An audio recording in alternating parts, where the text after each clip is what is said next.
जय हिंद जय बिहार। आज देखिए क्लास 10 का बिहार बोर्ड का हिंदी का किताब है गोधली भाग 2। आज ऐसा तो सारे इंपॉर्टेंट ही लेसन है, कोई भी दुनिया का हर चीज इंपॉर्टेंट होता है, सिर्फ समझने का फेर है। जैसे बहुत लोग तिनका को रगड़ के और पैर तले चल देते हैं, पर कबीर ने लिखा है तिनका कब हुन निंदिए जो पायन तर होए, कभू उड़ी आखिन परे पीर घनेरी होए।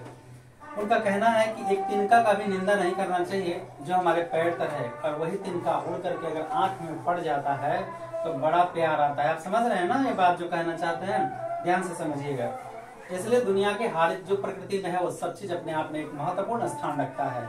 और ये हमारे ये लेखक हैं गुणाकर मूले जी, ये भी बहुत अहमियत स्थान रखते हैं। इन्होंने लिखा है नागरी लिपि। अपनी जो लिपि है देवनागरी लिपि के बारे में बहुत गहराई से ऐतिहासिक गहराई को बताए हैं कि इसका कब से आरंभ हुआ, किस सदी से, 9वीं सदी 8वीं सदी कब से। और ये सिर्फ बताए नहीं है, पूरा प्रमाण दिए हैं, पूरे प्रमाण के साथ बता रहे हैं कि किस सदी से जो हमारा लेख है देवनागरी ये चला है, इसमें कौन कौन सी भाषाएं आती हैं, उन सारे चीजों का पर्दाफाश किया है। और क्या बताऊं इनके घर में क्या परिस्थितियां रही होगी तो मैं नहीं कह सकता, लेकिन इनकी पढ़ाई लिखाई पहले तो ग्रामीण स्तर पर हुआ, इसके बाद वो जगह बदलते हैं, फिर नौकरी करते हैं, फिर उस साथ में अध्ययन भी करते रहते हैं, और फिर इस तरह से मैट्रिक किए, और मैट्रिक के बाद ये एमए तक गणित से किए, और बहुत सारे शोध भी किए हैं, बहुत सारे पुस्तकें भी लिखी हैं, और ये जो निबंध लिखे हैं कुछ एक कहानी का ये जो निबंध है, ये गुणाकर मूले जी का नागरी लिपि जो है एक निबंध है, और ये किसी कहानी का अंश है। सारे चीजें भी हम व्याख्यान करते हैं, जरा ध्यान देने वाली बातें हैं। पहले तो आप भाषा भरते हैं, जब आप फॉर्म भरते हैं तो आपको लिखा जाता है लिपि। लिपि देखिए कैसे लिखेगा, ध्यान रखिएगा, ये मेरी भारतीय भाषा है लिपि। तो लिपि है हम लोग का देवनागरी। इसी के बारे में जानना है कि कहां से शुरू हुआ, क्या इसके अवशेष मिले हैं, किस प्रमाण के साथ हम कहते हैं कि ये देवनागरी मेरी लिपि है। तो सबसे पहले इसी बात के पहले हम लेखक के बारे में जान लें। गुणाकर मूले जी का जन्म 1935 ईस्वी में महाराष्ट्र के अमरावती जिले के एक गांव में हुआ था। देखिए गुणाकर मूले जी का जन्म 1935। भूल जाइएगा तो रिजर्व बैंक की स्थापना कब हुई थी, बस वही है। गुणाकर मूले जी का जन्म 1935 ईस्वी में महाराष्ट्र के अमरावती जिले के गांव में हुआ था। इनकी प्रारंभिक शिक्षा है जो गांव में हुई थी, ठीक है। इनकी भाषा मराठी थी, मिडिल स्तर तक मराठी पढ़े थे मूले जी। मिडिल स्तर तक, मिडिल क्लास तक, मिडिल स्कूल तक ये मराठी भाषा पढ़े थे। तो उस समय जब उस समय था, उस समय नौकरी मिल जाना 7th मिडिल स्कूल तक के लिए बहुत आसान बात था, अच्छी पढ़ाई मानी जाती थी उस समय। 2 वर्षों तक नौकरी की इन्होंने, पढ़ाई के बाद 2 वर्ष तक नौकरी की। उसके बाद वर्धा चले गए, वर्धा आकर ये वर्धा में ही नौकरी सेट किए थे, और वर्धा में हिंदी अंग्रेजी का अध्ययन किए इन्होंने, ठीक है। पहले मराठी जानते थे, उसके बाद हिंदी और अंग्रेजी का अध्ययन किए। इसके बाद वर्धा में ही मैट्रिक और एमए किए, मैट्रिक से लेके एमए तक का पढ़ाई किए, और इस तरह से 2009 में इस महान साहित्यकार दुनिया को अलविदा कह गए। कुछ यहाँ इनकी मूल बातें हैं, जरा हम इस पर प्रकाश डालें। यह निबंध गुणाकर मूले जी की पुस्तक भारतीय लिपियों की कहानी, ये देखिए पुस्तक का नाम है भारतीय लिपियों की कहानी, इसी कहानी का एक अंश है, यानी ये एक निबंध है से लिया गया है। इसमें अपनी लिपि हिंदी नागरी, देवनागरी, हिंदी कहिए, देवनागरी कहिए, नागरी कहिए, नंदी नागरी कहिए, की ऐतिहासिक रूपरेखा स्पष्ट किए हैं। ये हमारे कहानीकार जो नागरी लिपि है, देवनागरी लिपि है या नंदी नागरी भी इसे कहा जाता है। क्यों कहा जाता है, सारी चीज को हम लोग देखेंगे। इन सभी चीज पर ऐतिहासिक मतलब प्रमाण के साथ अपना बात रखे हैं, इसमें कोई शक संदेह की बात नहीं है। करीब 2 सदी पहले पहली बार इस लिपि के टाइप बने, और इससे पुस्तक छपने में लगी, और इसलिए इसमें स्थिरता आ गई। 2 सदी यानी 200 साल पहले, 2 सदी तो ज्यादा ना हो गया जी, 2 सदी पहले पहली बार इस लिपि के टाइप बना। टाइप समझते हैं आप लोग, टाइप राइटर मशीन, तो टाइप का आविष्कार किया गया 2 सदी पहले, और उसके बाद उस टाइप में अब स्थिरता आ गई। हर चीज अपनी भाषा में लिखा जाने लगा, प्रिंट होकर कहीं भी आने लगा, कहीं भी जाने लगा, ठीक है। इसके बाद छपने लगा, इसके अक्षरों में स्थिरता आ गई, अब स्थिर रूप से बनने लगा। नहीं तो पहले ताम्रपत्र पर कैसे लिखा जाता था, बहुत चीजें थी। देवनागरी लिपि में लिखी गई भाषाएं कौन कौन है, तो देवनागरी लिपि में लिखी गई भाषाएं, एक तरह से क्वेश्चन भी हो सकता है लिखी गई कौन कौन भाषाएं हैं? तो संस्कृत है, प्राकृत है, हिंदी तथा इसकी अविविध बोलियां नेपाली आदि इसी भाषा में लिखी जाती है। मतलब देवनागरी की कौन कौन, देवनागरी लिपि में लिखी गई कौन कौन भाषाएं? तो संस्कृत है, प्राकृत है, हिंदी है तथा इसकी और सारी बोलियां, जहाँ देश वहाँ भेष, जहाँ बानी वहाँ पानी, जहाँ बानी, जैसे जैसे बदलते जाता है, हिंदी हो, भोजपुरी हो, बंगाली, बहुत सारे जितनी भी भाषाएं हैं सब इसमें देवनागरी में ही मिक्स रहते हैं। इसके बाद देखिए कौन कौन बोलियां नेपाली, जो संस्कृत, प्राकृत, हिंदी तथा इसकी विविध बोलियां नेपाली वगैरह सब देवनागरी में ही लिखी जाती है। अब भारतीय लिपियों में देवनागरी का संबंध, अब पूछिएगा भारतीय लिपियों में देवनागरी का संबंध किस किस से है? तो संस्कृत से है, प्राकृत से है, गुजराती से है, बांग्ला से है तथा दक्षिण भारतीय भाषाओं से देवनागरी लिपि का संबंध है। पहले बताया कि बांग्ला वगैरह जो भी लिखे जाते हैं सब देवनागरी में लिखे जाते हैं। अब नंदी नागरी किसे कहते हैं? यह सवाल आया तो हम कुछ पढ़ेंगे, तब इस टॉपिक पर हम फिर से एक बार आएंगे। अब यहाँ मेरा किताब शुरू होगा। ये शायद बहुत मुश्किल से ये वक्त मिल पाया है जो हम लोग निकाल पाए हैं। लेखक का जीवनी हम लोग पढ़ लिए हैं, ये बहुत आसान है। जिस लिपि में यह लेख छपा है, उसे हम नागरी या देवनागरी लिपि कहते हैं। परीक्षा में जब आपको फार्म भरिएगा तो आपको पूछेगा किस भाषा में उत्तर देना है, तो हिंदी वाले सब भाषा में जो लिखते हैं, हिंदी संस्कृत जो भी है उस सब में देवनागरी लिखते हैं। तो अब संस्कृत में भी देवनागरी का लिखकर समझ में आया कि ये देवनागरी लिपि किस कौन सी भाषा में है। देवनागरी कौन कौन भाषा है? संस्कृत भी है, प्राकृत है भी, हिंदी भी है और इसकी अन्य भाषा बंगला वगैरह सब भी क्या होता है? वो सब क्या है? देवनागरी है। अब समझ गए? और जो इंग्लिश लिखते हैं उसको क्या कहते हैं? रोमन कहते हैं। ठीक है, तो जब आप संस्कृत लिखते हैं, SST लिखते हैं, तो क्या लिखेंगे? क्वेश्चन आंसर या प्रश्न उत्तर? आप देखिए, खुद मेरे कहने से नहीं, किसी के कहने से नहीं, आप स्टडी करिए, अध्ययन करिए, इसके बाद बताइए।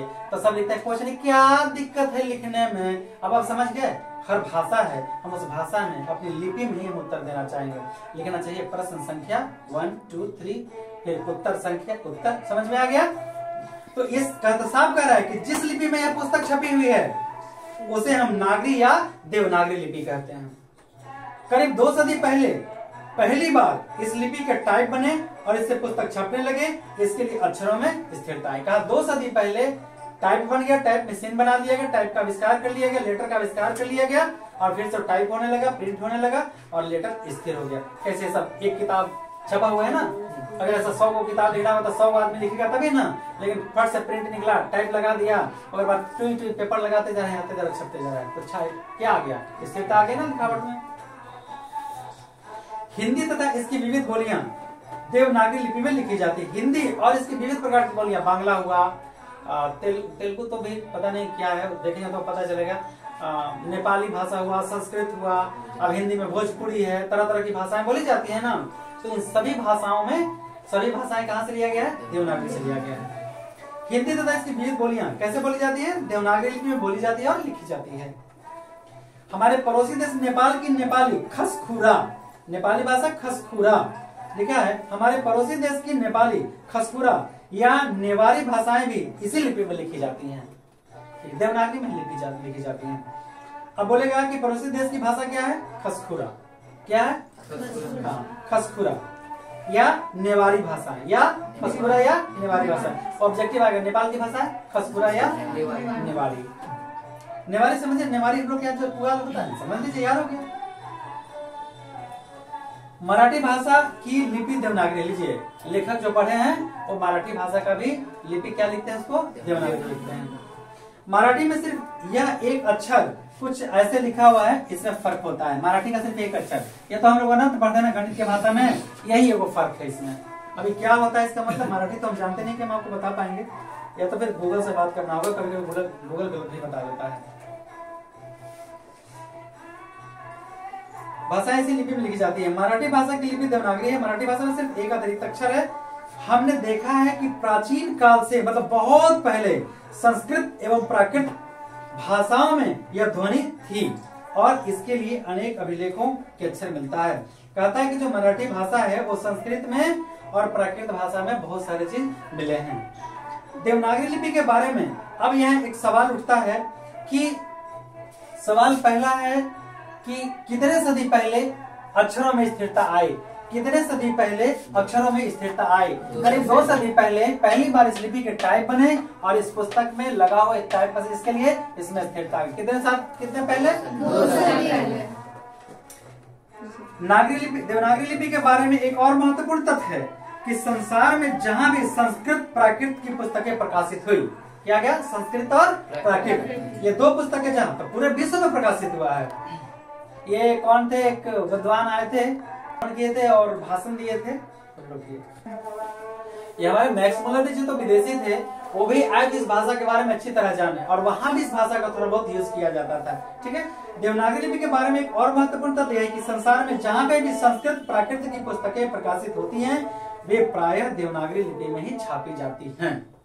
यानी लगभग पूरे विश्व में अब छा रहे हैं हम लोग। वैसे विदेशों के कुछ पंडित और उनके अनुकरण करते हुए कुछ भारतीय पंडित भी ऊपर नीचे कुछ चिन्ह जोड़ते हुए रोमन अक्षरों में भी संस्कृत प्राकृत के उदाहरण ग्रंथ छपवाते हैं। लीजिए, रोमन में भी अब संस्कृत को घुसा रहे हैं लोग। ठीक है ना। तो जो यहाँ के विद्वान थे, जब विदेश गए, बाहर गए, दूसरे जगह गए, तो इन कुछ ऊपर नीचे करके उसमें भी रोमन में भी संस्कृत भाषा को समा रहे हैं धीरे धीरे। गुजराती लिपि देवनागरी से अधिक भिन्न नहीं है। लगभग लीजिए, गुजराती भी लगभग देवनागरी ही माना जाता है। बांग्ला लिपि प्राचीन नागरी लिपि की पुत्री नहीं तो बहन है। कहता है कि बांग्ला जो है देवनागरी लिपि की अगर पुत्री नहीं है, बेटी नहीं है, तो बहन है। थोड़ी बहुत की खाबो केना जाबो, मतलब आप क्या कर रहे हैं, कहाँ जा रहे हैं, की भालो, कैसे हैं, तो कैसे लिखते हैं? हिंदी में लिखते हैं ना, की भालो, कैसे हैं, तो कौन सी लिपि है? देवनागरी लिपि है ना। तो गुजराती लिपि देवनागरी से भिन्न नहीं है। बांग्ला लिपि प्राचीन नागरी लिपि की पुत्री नहीं तो बहन है। की भालो, ठीक है। ठीक है। तो ये भाषा आप पकड़ता है कि नहीं पकड़ता है? तो जो भाषा आव भाव से पकड़ में आ जाए तो समझ लीजिए कि अपनी भाषा देवनागरी से मिलती जुलती है। हाँ, दक्षिण भारत की लिपियां वर्तमान नागरी से काफी भिन्न दिखाई देती है, लेकिन यह तथ्य हमें सदैव स्मरण रखना चाहिए कि आज कुछ भिन्न सी दिखाई देने वाली दक्षिण भारत की ये लिपियां तमिल हो, मलयालम हो या तेलुगु कन्नड़ हो भी नागरी की तरह ही प्राचीन ब्राह्मणों से ही विकसित हुई है। कहते कि प्राचीन भाषा से ही ये नागरी से ही विकसित हुआ है भाषा। अभी कुछ समय पहले तक दक्षिण भारत में एक बात और है कि जो हमारे भारत की भाषाएं देवनागरी है, वो बहुत सारे लोग इस भाषा को पकड़ लेते हैं।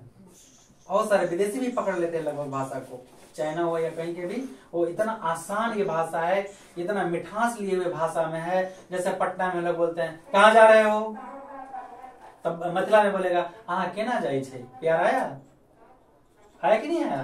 देखिए थोड़ी सी में कितनी मिठास है इस भाषा में, इतनी मिठास है ना कि कोई लोग भी चाहता है अब तक निशानी भोजपुरी में जाइए तो उसका मतलब अहाँ खेबो कि नहीं, उधर का दूसरी भाषा है थोड़ा बहुत मिठास। हाँ, बहुत मिठास लिए भाषा होता है। अभी कुछ समय पहले दक्षिण भारत में पोथियों लिखने के लिए नागरी लिपि का व्यवहार होता था। दरअसल नागरी लिपि प्रारंभिक लेख हमें दक्षिण भारत से मिले हैं।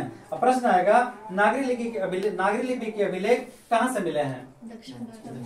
नागरी लिपि के अभिलेख कहाँ से मिले हैं? दक्षिण। याद हो गया? आप बताइए, नागरी लिपि के अभिलेख कहाँ से मिले हैं? दक्षिण भारत से मिले हैं। याद हो गया? कितना सिंपल है। ये ऑब्जेक्टिव दे देगा तो दिक्कत हो जाएगी। दक्षिण भारत की यह नागरी लिपि नंदी नागरी कहलाई। दक्षिण भारत की जो नागरी लिपि था क्या कहलाई? नंदी नागरी। तो नंदी नागरी दक्षिण भारत का जो लिपि है वो नंदी नागरी। नंदी नागरी किसे कहते हैं? ये प्रश्न का यहाँ उत्तर। नंदी नागरी लिपि के आरंभिक लेख में दक्षिण भारत से मिले हैं। दक्षिण भारत की यह नागरी लिपि नंदी नागरी कहलाती थी। कोंकण के शिलाहार, मान्यखेड़ के राष्ट्रकूट, देवगिरी के यादव तथा विजयनगर के शासकों के लेख नंदी नागरी में लिखे हैं। देखिए कुछ इंपॉर्टेंट चीजें दे रहा है। कोंकण के शिलाहार के बारे में, मान्यखेड़ के राष्ट्रकूट के बारे में, देवगिरी के यादव तथा विजयनगर के शासकों की लेख जो है वो सब किस भाषा में लिखी थी? नंदी नागरी में लिखी थी। नंदी नागरी कहिए, देवनागरी कहिए।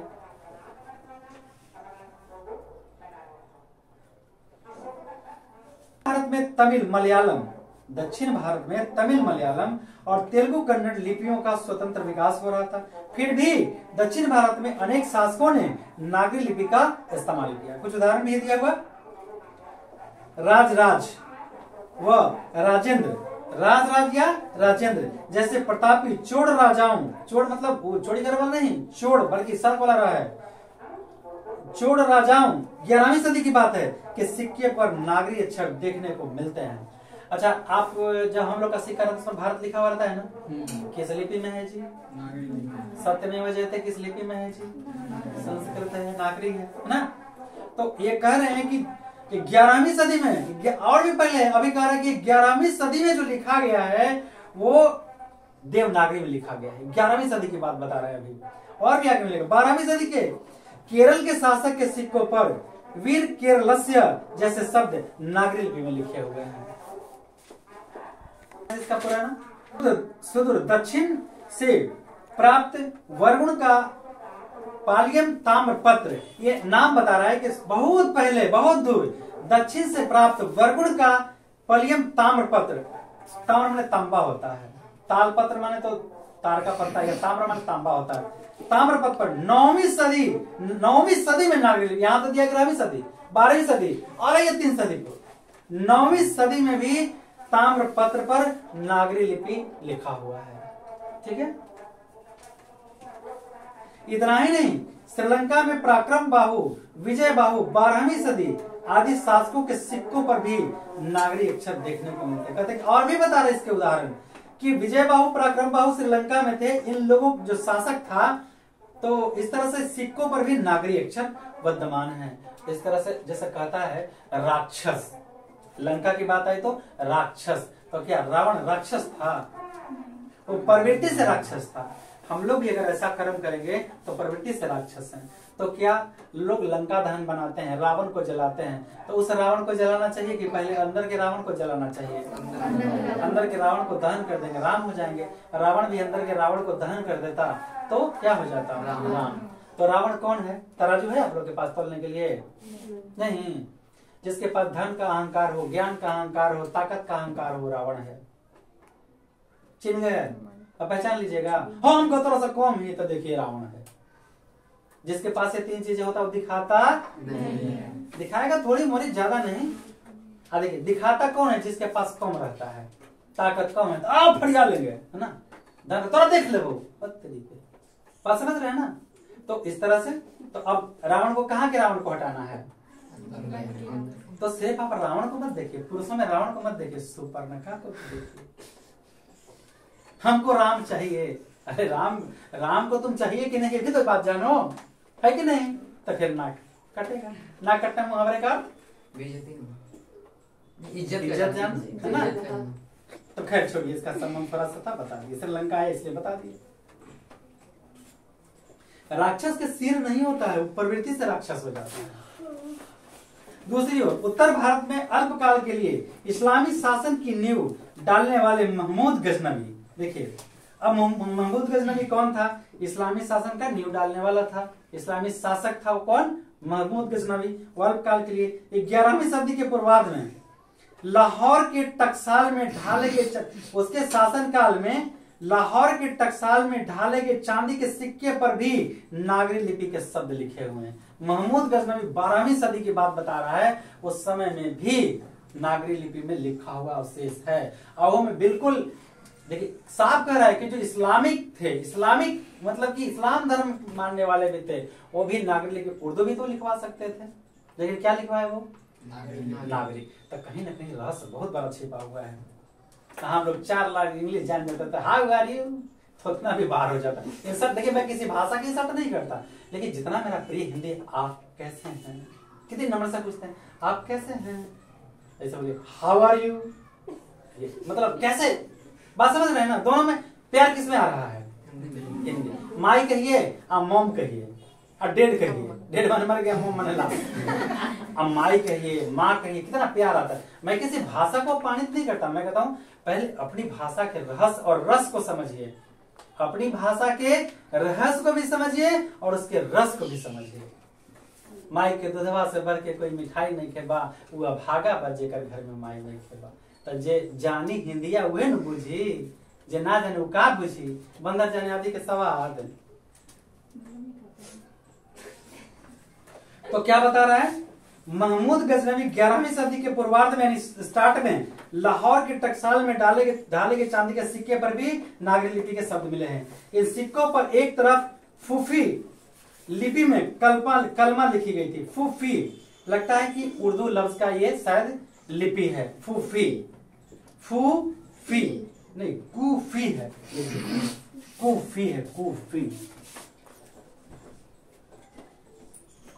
फूफी माने क्या होता है जी? फुआ। ये कूफी है, तैयार रहेगा, बोल जाइएगा, याद रहेगा। देखिए कलमा की बात है इसलिए हमको लग रहा है कि ये उर्दू लफ्ज है, ठीक है, हम दावा नहीं कर रहे हैं। तो इन सिक्कों पर एक तरफ तो क्या लिखा था, एक तरफ देवनागरी में लिखा था और दूसरी तरफ कूफी लिपि में कलमा लिखी गई थी। कलमा जानते हैं आप लोग? नहीं। हम पूछूं, अच्छा हम पूछूं कि गायत्री मंत्र आप लोग जानते हैं? कौन सुनाएगा? सुनाइए, खड़ा होइए। सुनाइए। ओम त्र्यंबकम यजामहे सुगंधिम पुष्टिवर्धनम पूर्वारुपम वंदना मृत्युमुक्षयमामृता। इसको कहते हैं महामृत्युंजय मंत्र। लेकिन बहुत अच्छा, बहुत सुंदर, ठीक है।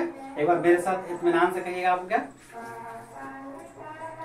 देखिए सारे मंत्र में, सारे धर्मों में एक ही चीज लिखा हुआ है, चाहे इस्लाम हो, बाइबल हो या कोई भी धर्म, हिंदू का हो, सभी की एक ही चीज है, इंसानियत। ये त्र्यंबकम में क्या शिव से हम आवाहन किए हैं जो हम अजान में करते हैं, लेकिन कुछ चंद लफ्ज जानने वाले लोग, चंद ज्ञान रखने वाले लोग डिवाइड करते हैं। तो ऐसे मूर्खों को जल्दी साफ कर देना चाहिए, मतलब कि उनकी बातों को सुनने मत करो ना। इसका अच्छा से ऐसा ही उच्चारण होता है, ओम त्र्यंबकम यजामहे सुगंधिं पुष्टिवर्धनम् उर्वारुकमिव बन्धनात् मृत्युर्मुक्षयमामृता।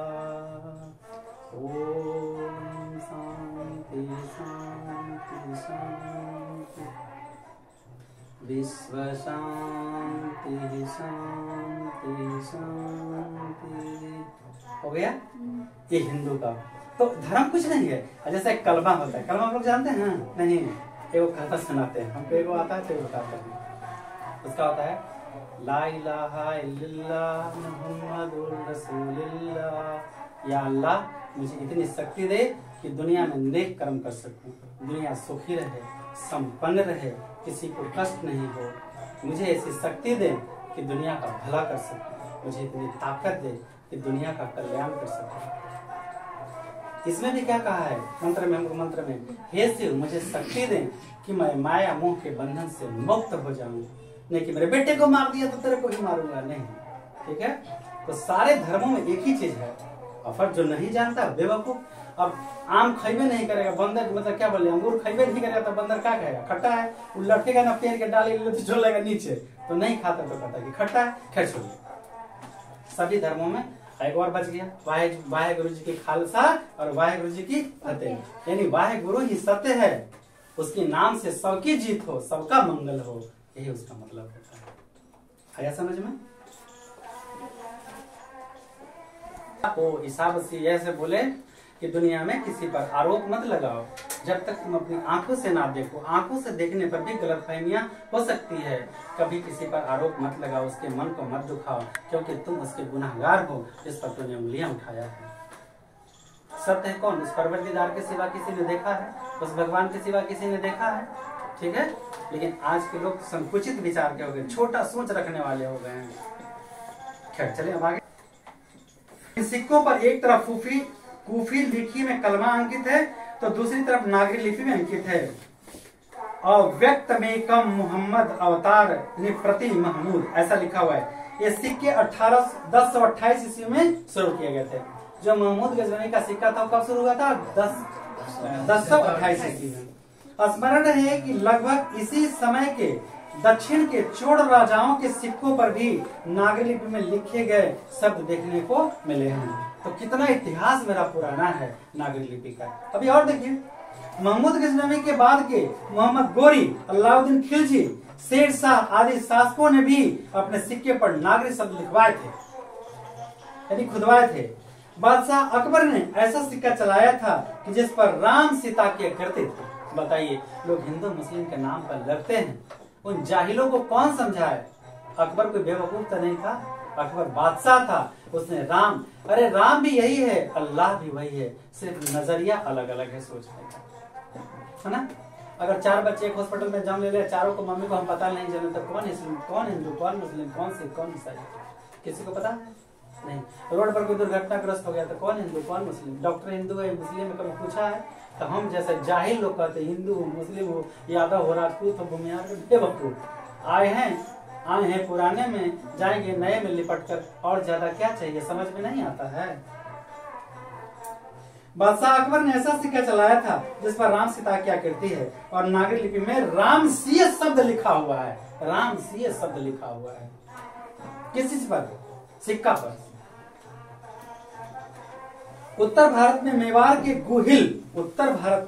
के गुहिल, सांभर अजमेर के चौहान, कनौज के गढ़वाल, नाम बता रहा है। उत्तर भारत में मेवाड़ के गुहिल, सांभर अजमेर के चौहान, कनौज के गढ़वाल, काठियावाड़ के गुजरात के सोलंकी आपको एक देता था सीरियल सोलंकी में गुजराती, सोलंकी मतलब वहां के कुछ शासक वगैरह भी होगा। अरे जो वकील का नहीं रोल करता है पाठक, तो उसमें वो रोल किया था, वहां के बहुत बड़ा हीरा व्यापारी था कुछ सोलंकी का, कैसे गुजराती। काठियावाड़ गुजरात के सोलंकी, आबों के परमार, जेजाक मुक्ति बुंदेलखंड के चंदेल तथा त्रिपुरा के कलचुड़ी शासकों के लेख नागरी लिपि में, इतने लोगों के लेख नागरी लिपि में मिल रहे हैं। तो फिर नागरी लिपि तो कितना विख्यात है। उत्तर भारत की इस नागरी लिपि को हम देवनागरी के नाम से जानते हैं, यानी उत्तर भारत का जो लिपि विकसित हुआ था उसको हम क्या जानते हैं? देवनागरी।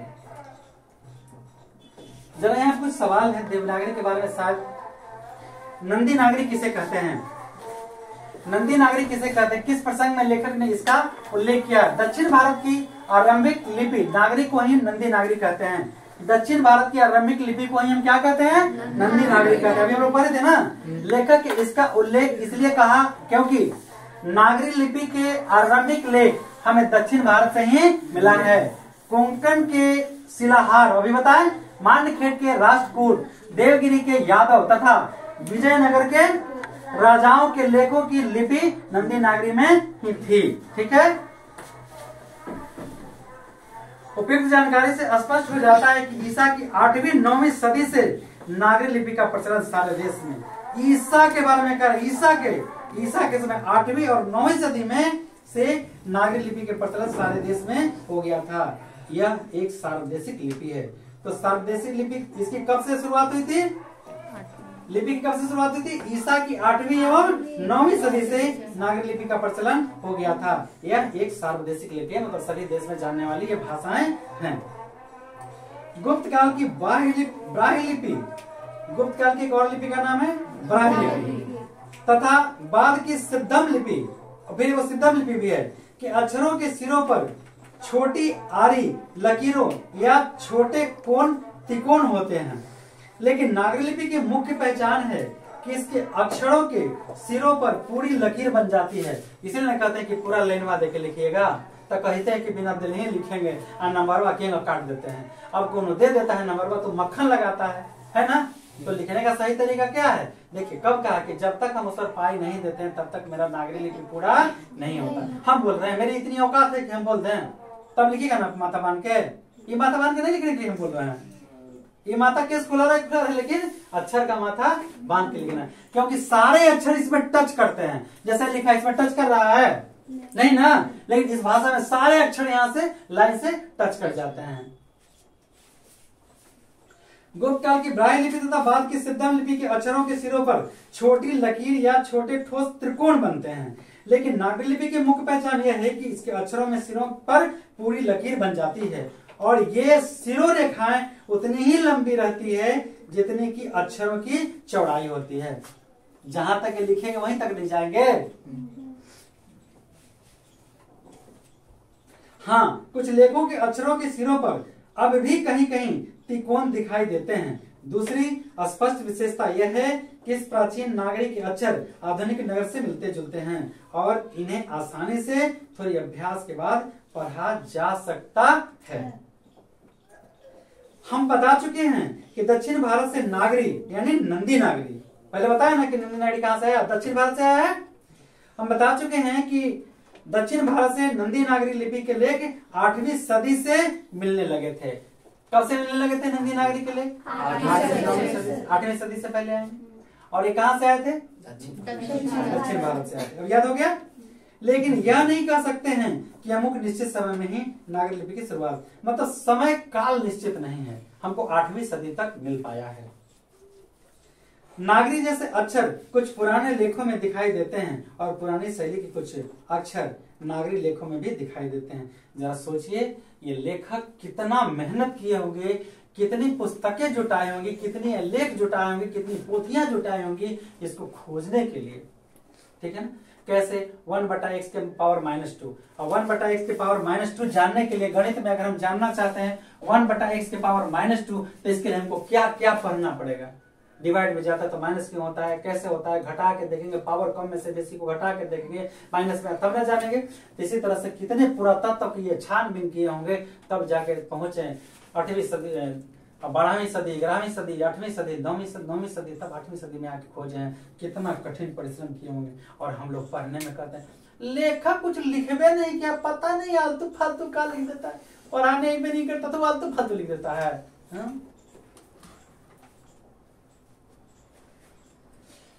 अब हमें यह देखना है कि इस नई लिपि को नागरी, देवनागरी या नंदी नागरी क्यों कहते हैं। अब जानना है कि नागरी, देवनागरी या नंदी। अगर हम कहते हैं कि ये मेरे भारतीय भाषाएं हैं तो आखिर इसके क्या प्रमाण है आपके पास? ठीक है ना? अब कहेंगे आप मेरे बेटे हैं तो डीएनए टेस्ट करेंगे। ठीक, डीएनए टेस्ट करें तो पता चल जाएगा ना। अब हम कहते हैं कि मान लीजिए जिस आदमी का डीएनए टेस्ट करना, उसका बाप मर गया तो कैसे डीएनए टेस्ट करेगा? तो फिलॉसफी के आगे सारे तर्क झूठे हो जाते हैं। यूं टाइम कैसे पता करेगा? कोई साधन है आपके पास? कोई साधन नहीं है। ठीक है, तो हर चीज का कोई चीज जहां से खत्म हो जाता है वहां से फिलॉसफी सोचना शुरू कर देता, कहता हजे तो राह था, जहां तक चल गए और आगे रास्ता नहीं, कहता हजे अगर बात तो राह ही है, चल ना आगे। नागरी नाम की उत्पत्ति तथा इसके अर्थ के बारे में विद्वानों में बड़ा मतभेद है। जो नागरी है, नागरी नाम की उत्पत्ति तथा इसके अर्थ के बारे में विद्वान तरह तरह के अपना अपना तर्क दिए हैं। लेकिन ये मेरे जो राइटर हैं, लेखक हैं, बहुत सोच समझ के कुछ ठोस चीज बता रहे हैं जिस पर हम लोग को ध्यान देना है। इसलिए एक मत के अनुसार गुजरात के नागर ब्राह्मणों ने, एक मत है इसमें कि गुजरात के नागर ब्राह्मणों ने पहले पहल इस लिपि का इस्तेमाल किया था। इसलिए गुजरात के कौन बड़ा इस्तेमाल किया था पहले पहल? नागर ब्राह्मण। गुजरात में ब्राह्मण में कई क्वालिटी होता है, सब में हम जैसे ढोंगी पाखंडी लोग जातों के जात पर बांध दिए उपजात में, है ना। गुजरात के नागर ब्राह्मणों ने पहले पहल इस लिपि का इस्तेमाल किया, इसलिए इसका नाम नागरी पड़ा। नागर ब्राह्मण समझते, नाम क्या है? नागर ब्राह्मण, तो नागर से क्या हो गया? नागरी हो गया। पहले नागर ब्राह्मण, गुजरात वाले नागर ब्राह्मण जो थे, कहा जाता है कि इस्तेमाल किए थे, इसलिए इसको हम क्या कहते हैं? नागरी कहते हैं, नागरी लिपि। ठीक है, इस बात को स्वीकार करने में बहुत अड़चन आई। एक बार कह देंगे तो थोड़ी हो जाएगा, बहुत सारे तर्क हैं। एक अन्य मत के अनुसार बाकी नगर सिर्फ नगर हैं, परंतु काशी देवनागरी है। काशी क्या है? देवों की नगरी। देवों की नगरी कहाँ है? काशी। अब मेरा तो कहना है कि ईश्वर न काबा में है, काबा इधर है, ईश्वर न काबा में है न कैलाश में है, कैलाश इधर है, न काबा में है न कैलाश में है, ईश्वर तो मन के विश्वास में है। मैं पुकारूं, मेरे मदद करने के लिए आएगा? तो फिर इस अंदर वाले ईश्वर को हम पुकारेंगे। तुम काम करो, तुम मेहनत करो, तुम लक्ष्य को हासिल करो, देखो लक्ष्य तेरा इंतजार कर रहा है और वो हमें क्या करेगा? सहायता देगा। वहीं से लाइट मारे, कैसे दूर से लाइट मार रहा है ना, ये दूर से लाइट मार रहा है तो उधर से काबा से लाइट मारेंगे, इधर से काशी से लाइट मारेंगे, हिमालय से लाइट मारेंगे, लाइट अंदर से प्रकाशित होगा, मन साफ होगा और मेहनत करेंगे तो भगवान देवे नहीं किए तो अरे सब तो निकम्मे हो जाएगा, तो केकरा कर पैसा देगा? तो करो तो देंगे, तो आप लोग मेहनत करोगे तो ना मिलेगा। कि चीट बना के ले जाओगे परीक्षा में? चीट में बना के ले जाना। आज कहा जाता है काग चेष्टा बको ध्यानम स्वान निंद्रा तथैव च अल्पहारी गृह त्यागी विद्यार्थी पंचलक्षण। काग चेष्टा बको ध्यानम, कौवा की तरह ध्यान, काग चेष्टा बगुला की तरह, कौवा की तरह नजर गराए रखना है, ध्यान लगाना है। अब बगुला की तरह बिल्कुल ध्यान, मछली दिखेगा, मछली दिखेगा और उठा लेना। कौवा की तरह चालाकी कह सकते हैं, ठीक है ना, ऊपर से सियार चालाक होता है। खैर छोड़िए, काग चेष्टा बको ध्यानम स्वान निंद्रा तथैव च, कैसे सोना है, कुत्ता की तरह सोना है। तथैव च अल्पहारी, कम खाना है, गृह त्यागी, घर त्याग करना होगा। हम आप लोग को बोलते हैं कि 4 घंटा बैठ के यहाँ आकर गाँव में सब खाता है, कौन पगला पढ़ाता है जी, अब बताइए। पागल अपने कहता हमको है। घर जब तक आप नहीं त्यागेगा, पढ़ लेंगे, घर में थोड़ा पढ़ रहे हैं, मम्मी थोड़ा आराम कर लेता, हाँ बेटी, तो ऐसे थोड़ी होगा पढ़ाई, हाँ बेटा जरा आराम कर ले, पढ़ाई हो जाएगा इसे, घर त्यागना होगा। नालंदा विश्वविद्यालय में हम गए थे, देखे थे कि एक लड़का के लिए एक बेड और तकिया भी लगा हुआ है पत्थरे का, ढलाइये का, तो आराम से सोएगा तो पढ़ेगा कैसे। तो आज के ठास निद्रा ठास हो गया, खूब सो और खूब तो कैसे लक्ष्य मिलेगा, कैसे लक्ष्य मिलेगा। पढ़ना है, जीवन में अगर कुछ बनना है तो मेहनत करना होगा, ठीक है। तो सबसे पहले देखे थे कि गुजरात के नागर ब्राह्मणों ने इस लिपि का प्रयोग किया, जिसे नागरी कहते हैं। दूसरा भी हम उदाहरण में दे रहा है क्या, दूसरा कह रहा है कि काशी जो नगरी है वो देवों की नगरी है। देवों की नगरी कहाँ है, काशी देवों की नगरी है, इसलिए देवनागरी कहते हैं। और देखते हैं कि कौन कौन क्या क्या कहते हैं। इसलिए काशी से प्रयुक्त लिपि का नाम देवनागरी पड़ा। अस्पष्टता यह संकुचित मत है, मतलब छोटा विचार है, ठीक है। अल्बेरूनी ने अपने ग्रंथ, राइटर है, अल्बेरूनी ने अपने ग्रंथ 1030 ईस्वी की बात है, अल्बेरूनी ने अपने ग्रंथ में लिखा है कि मालवा में नागर लिपि का इस्तेमाल होता था। कब, 1030 में मालवा में नागर लिपि का इस्तेमाल होता था। अतः स्पष्ट है कि 1000 के आसपास नागर या नागरी नाम अस्तित्व में आ चुका था, 1000 के आसपास, ठीक है। दरअसल यह शब्द और भी कुछ पहले अस्तित्व में आ चुका था। इतना निश्चित है कि यह नागरी शब्द किसी नगर अर्थात बड़े नगर से ही संबंधित है। पादताड़ितकम नामक एक नाटक से जानकारी मिलती है कि पाटलिपुत्र को नगर कहते थे। एक बार आया गुजरात के ब्राह्मणों ने, नागर ब्राह्मणों के अनुसार ये नागरी नाम पड़ा। दूसरा आया कि देवों की नगरी काशी है, इसलिए नागरी नाम पड़ा।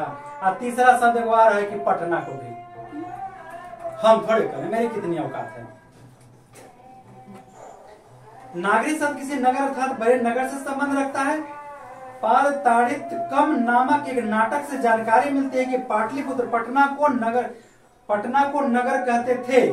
हम यह भी जानते हैं कि स्थापत्य की उत्तर भारत की एक विशेष शैली को नागर शैली कहते हैं। अतः नागर या नागरी शब्द उत्तर भारत के किसी बड़े नगर से संबंध रखता है। ये मेन पॉइंट है, ये मेन पॉइंट है। पेन लाई किसके पास है। नागर या नागरी शब्द उत्तर भारत के किसी बड़े नगर से संबंध रखता है। नागर या नागरी शब्द कहाँ से संबंध रखता है, उत्तर भारत से। एकदम फाइनल लेखक पहुंच गए, ढूंढ डाल के खोज खाज के पूरा खाना तैयार, प्लेट में निकालिए और बॉक्स सिस्टम खाइए। असंभव नहीं है कि यह बड़ा नगर प्राचीन पटना हो, ऐसा नहीं कर रहे हैं, कह रहे हैं कि यह संभव ही नहीं है कि मेरा ये प्राचीन नगर जो है पटना, ये नाम से नहीं हो सकता, ये भी हो सकता है। अभी सस्पेंस में है हमारे लेखक। चंद्रगुप्त द्वितीय विक्रमादित्य कहानी को बताए थे ना आप लोग को, कौन राजा विक्रमादित्य। सरस्वती पूछिए कौन बड़ी, लक्ष्मी पूछिए कौन बड़ी, तब बोले कि सरस्वती बड़ी। तो लक्ष्मी को बड़ी परेशान की थी, बहुत खाने को मोहताज कर दिया था, ठीक है। सत्य तो सत्य है। असंभव नहीं कि यह बड़ा नगर प्राचीन पटना ही हो। चंद्रगुप्त द्वितीय विक्रमादित्य का व्यक्तिगत नाम देव था। देखिए विक्रमादित्य का, जैसे कैसे आप लोगों के घर में अलग अलग नाम होता है ना, तो व्यक्तिगत नाम उसका क्या था, विक्रमादित्य का देव। इसलिए गुप्तों की राजधानी पटना को, गुप्त काल की बात है, देवनगर भी कहा जाता होगा। लेखक कह रहे हैं कि ऐसा हो सकता है। देवनागरी की लिपि होने से उत्तर भारत की प्रमुख लिपि को बाद में देवनागरी नाम दिया गया होगा, लेकिन यह सिर्फ एक मत है। हम सप्रमाण नहीं बता सकते हैं कि यह देवनागरी नाम अस्तित्व में कैसे आया। बहुत खोजते खोजते कितने तर्क दिए। गुजरात के नागर ब्राह्मण के आधार पर हो सकता है, दूसरा आया कि काशी को देवनागरी कहते इसके आधार पर, और तीसरा आया कि पटना में एक नाटक के आधार पर पता चला कि इस नगर को भी नाम नागरी हो सकता है। इसी के आधार पर जो भी कुछ कहना है। आगे देखते हैं। ईसा की 14वीं 15वीं सदी के विजयनगर के शासकों ने अपने लेखों की लिपि को नंदी नागरी कहा। ईसा की 14वीं 15वीं सदी में विजयनगर के शासकों ने अपने लेखों को नंदी नागरी कहा है। विजयनगर के राजाओं के लेख कन्नड़, तेलुगु और नागरी लिपि में मिले हैं। कह रहा है कि विजयनगर के जो राजा थे उनका जो लेख है कन्नड़ और तेलुगु और नागरी लिपि में, कन्नड़ में भी, तेलुगु में भी और नागरी में भी मिले हैं। तीन सभी भाषाओं में मिले हैं। जानकारी मिलती है कि विजयनगर के राजाओं के शासन काल में ही पहले पहल वेदों की लिपिबद्ध किया गया था। यह वैदिक साहित्य के निश्चय ही नागरी लिपि में लिखा गया होगा। ऐसा कह रहे हैं कि लिखा गया हो सकता है।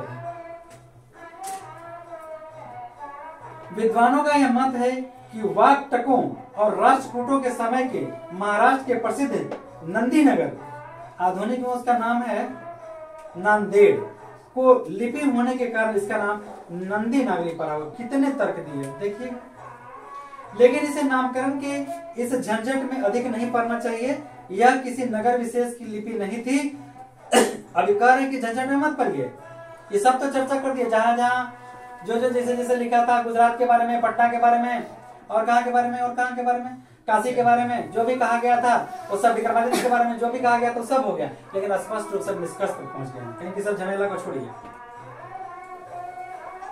क्योंकि क्या है कि झंझट विशेष बात नहीं करने की जरूरत है, क्योंकि इसका प्रमाण कहता है ईसा की 8वीं और 11वीं सदी के बीच में हम नागरी लिपि को पूरे देश में व्याप्त देखते हैं। पूरे देश में कब व्याप्त हुआ था ये? 8वीं से लेके 11वीं सदी। 8वीं से लेके 11वीं सदी में पूरे देश में ये व्याप्त हो गया था।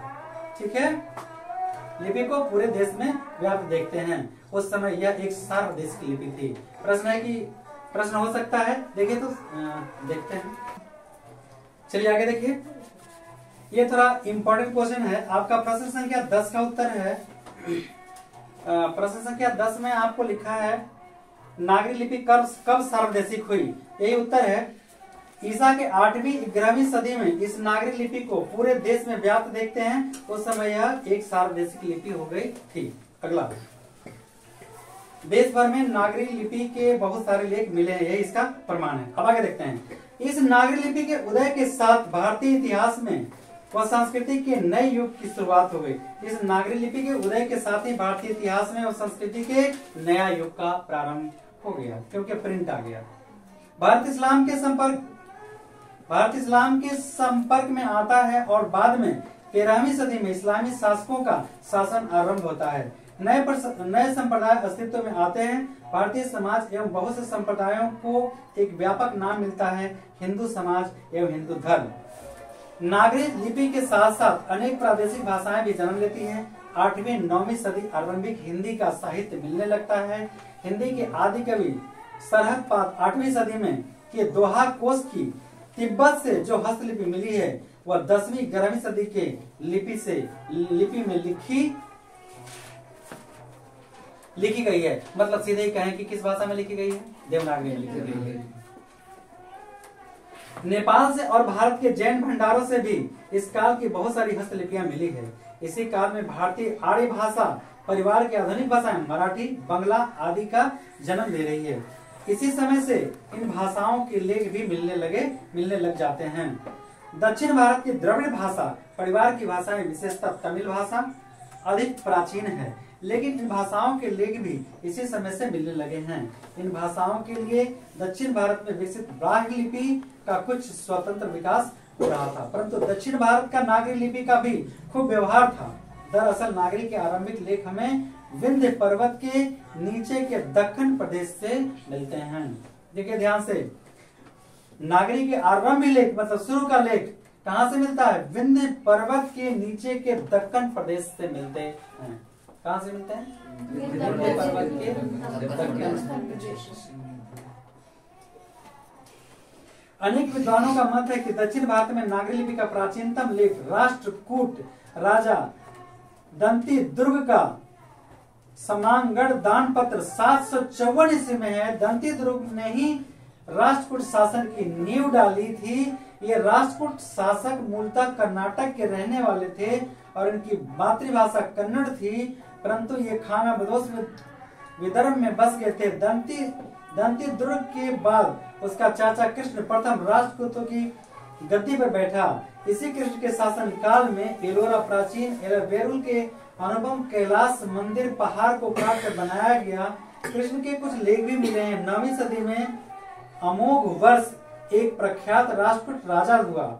इसी अमोघ वर्ष ने राष्ट्रकूट की नई राजनीति मान्य खेट की नींव डाली। अमोघ वर्ष के शासनकाल में ही जैन गणितज्ञ महावीराचार्य 850 में ने गणित सार संग्रह की रचना की थी।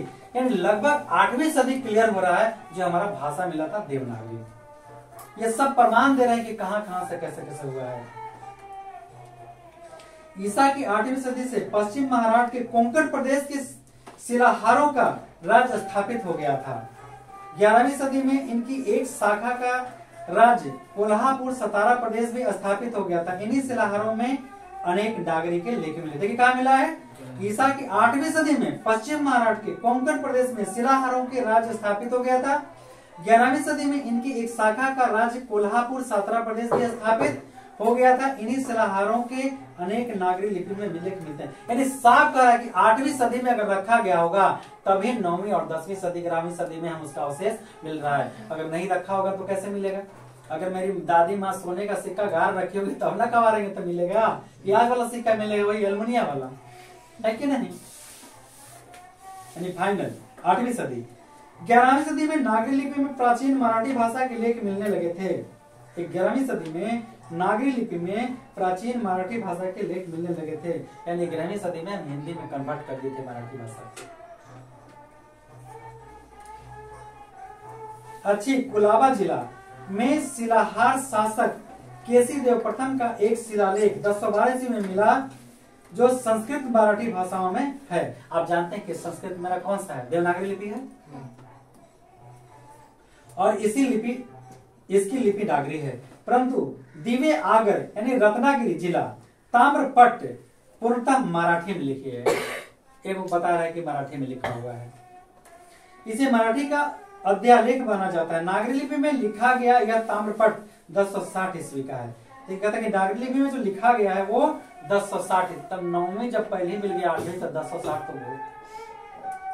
कर्नाटक प्रदेश के श्रवण बेलागोल स्थान जैनों का एक प्रमुख स्थल है। देखिए और भी बता रहा है कर्नाटक प्रदेश का एक श्रवण बेलगोल स्थान जैनों का एक प्रसिद्ध तीर्थ स्थल है जहां गोमटेश्वर का भव्य पुतला खड़ा है।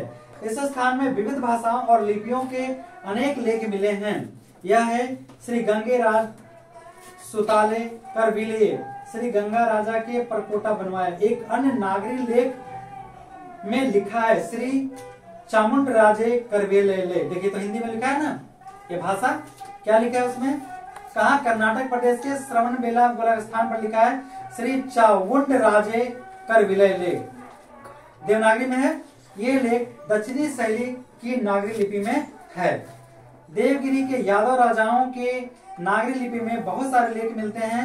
यादव राजा रामचंद्र 13वीं सदी के ताम्रपत्र में ए और ओ की मात्राएं अक्षरों के बाईं ओर है।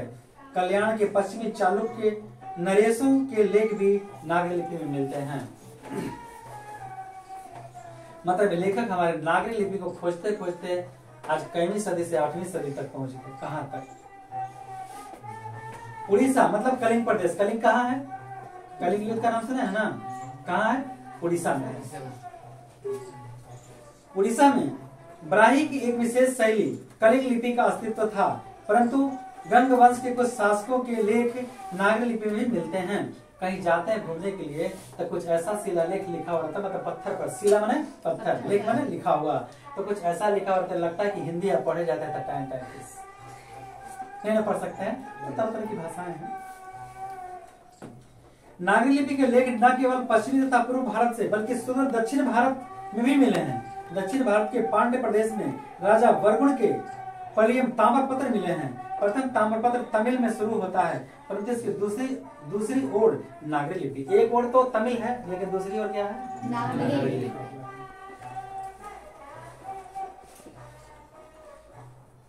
यह ईसा की 9वीं सदी का है। मतलब सीधे पल्ला पूछा जाएगा कि नागरी लिपि का आरंभ कब हुआ, तो 8वीं 9वीं सदी में। भारत में पहले पहल गुर्जर प्रतिहार राजाओं के लेखों में नागरी लिपि देखने को मिला। भारत में पहले पहल गुर्जर प्रतिहार राजाओं के लेखों में नागरी लिपि देखने को मिला। अभी गुर्जर प्रतिहार कहाँ से आ गई, अब इसके बारे में जानेंगे। अनेक विद्वानों का यह मत है कि ये गुर्जर प्रतिहार बाहर से भारत आए थे, ये भारत के नहीं थे। गुर्जर प्रतिहार कहाँ से आए थे? बाहर से आते, इसका मतलब ये भारत के नहीं थे। अभी रहते तब पूछते कि बीजा है नहीं बीजा, तो जाइए, खैर छोड़िए। ईसा की 8वीं सदी के पूर्वार्ध में अवंती प्रदेश में इन्होंने अपना शासन खड़ा किया। ये गुर्जर प्रतिहार कहाँ से शुरू किए थे? ईसा के 8वीं सदी के पूर्वार्ध में, पहले में अवंती प्रदेश में इन्होंने अपना शासन खड़ा किया और बाद में कनौज पर भी अधिकार कर लिया। सब लुटेरे थे ना। मिहिर भोज, महेंद्रपाल आदि प्रख्यात प्रतिहार शासक हुए। तो प्रतिहार, गुर्जर प्रतिहार में मेन शासक कौन था? मिहिर भोज, राजा मिहिर भोज। गुर्जर प्रतिहार कहाँ से आए थे? बाहर से। इन्होंने कहाँ अधिकार कर लिया था? कनौज। हाँ, अवंती प्रदेश में इन्होंने अपना शासन किया और बाद में कनौज पर भी अधिकार कर लिया। इसके मेन शासक थे मिहिर भोज, महेंद्रपाल आदि प्रख्यात प्रतिहार शासक हुए। तो प्रख्यात प्रतिहार शासक के का नाम बताइए तो? मिहिर भोज और महेंद्रपाल। मिहिर भोज में सन इसे मिटा हुआ है कि ग्वालियर प्रशस्ति नागरी लिपि संस्कृत भाषा में है। प्रशस्ति पत्र होता है ना, वो नागरी लिपि में लिखा हुआ है। किसका? मिहिर भोज का। नागरी का प्रमाण शासक भोज अपने विद्यानुराग के लिए इतिहास में प्रसिद्ध है। मतलब ये प्रमाण शासक जो था वो विद्यानुराग के लिए इतिहास, मतलब बहुत विद्वान था, विद्या में उसकी जिज्ञासा थी, अनुराग जिज्ञासा थी। परंतु इस शासक के बहुत कम अभिलेख मिले हैं। इस राज्य जैसे हमारे पंडित जवाहरलाल नेहरू देश के प्रधानमंत्री थे, बहुत विद्वान थे। 100 कितने किताब लिखे थे? 112। 112 किताब, जिसमें भारत की खोज भी शामिल है। तो सोचिए इतने % विद्वान।